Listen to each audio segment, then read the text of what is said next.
Gentleman from Ohio is recognized. Thank you, Mr. Speaker. Yield such time as I may consume. Without objection. Thank you, Mr. Speaker. The Democrats want Americans to believe that the Supreme Court at any moment, in fact, the chairman just referenced this, at any moment could step in and overturn its opinions in Obergefell and Loving. It's just not true. The Supreme Court is not poised to overturn its opinions in either of those decisions. Just look at what the court has said. The Dobbs opinion does not undermine other substantive due process rights in any way, close quote. Just in case anyone is not clear on the meaning of does not undermine them in any way, the court later reiterated that the Dobbs decision should not be misunderstood or mischaracterized to cast doubt on precedents that do not concern abortion. The court condemned the alarmist idea that the Dobbs decision would lead to the overturning of other cases as perhaps designed to stoke unfounded fears that our decision will impair those other rights. It is that unfounded fear that brings us here today. Democrats have conjured up this non-existent threat based on one line in Justice Thomas's concurrence in Dobbs, and they are misunderstanding or deliberately misrepresenting what Justice Thomas wrote. Justice Thomas made the same point that he has made for years, that the collection of rights secured by the doctrine of substantive due process is better understood as being a function of the Constitution's privileges and immunities clause. That's it. From his statement that a body of law should flow from one place in the Constitution instead of another comes the hyperbolic arguments that we have heard about the necessity of this bill.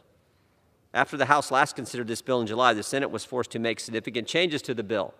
Unfortunately, those changes do not go far enough in protecting religious liberty. For example, the Senate amendment does not protect the right a private entity that is determined to be a state actor as a result of the services they provide on behalf of a government. These entities could be adoption agencies, shelters, or other service providers operated by a religious organization under contract with a city or state. Across the country, people of faith serve their neighbors and their communities through these charitable efforts, but this bill could force them to abandon their faith or abandon the service. That is an unacceptable outcome in the United States. For years, the Democrats have been playing a dangerous game with the court. They want Americans to believe that the court lacks transparency and struggles with its ethics. Simply not true.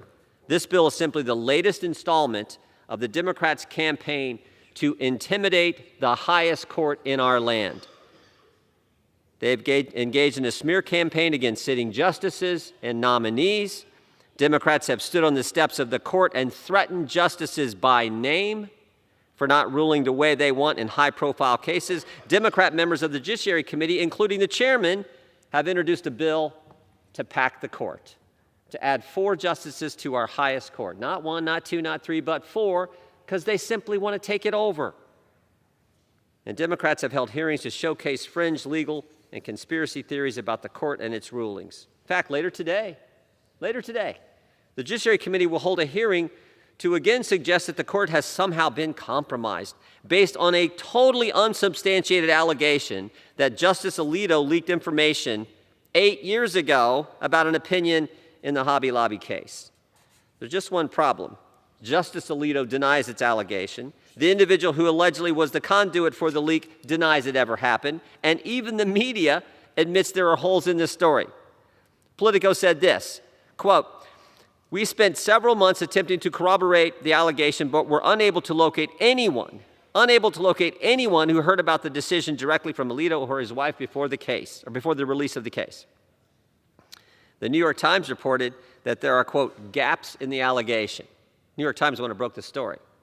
They reported there are gaps in this allegation about a leak from Justice Alito 8 years ago. Gaps in an allegation, you know what that is? That is liberal speak for that story doesn't add up. But the Democrats are determined to not let the truth get in the way of their story and their intimidation tactics on the court. This is not the way we're supposed to operate. I hope that we can vote this bill down. I hope it does not pass because I think it is dangerous and takes the country in the wrong direction. With that, I reserve the balance of our time.